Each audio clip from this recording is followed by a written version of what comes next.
1920-luvusta. Charleston. Totta. Mitäs sulle tulee mieleen 30-luvusta? Eleganssi. Entä mitä sulle tulee mieleen 40-luvusta? Klassikot. Entä 50-luvusta?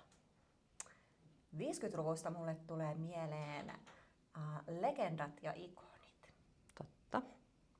Mutta entäs mitä sulle tulee mieleen 60-luvusta? Hitchcockin Linnut. Joo, sehän on kiva. Mutta mitä sulle tulee mieleen tästä?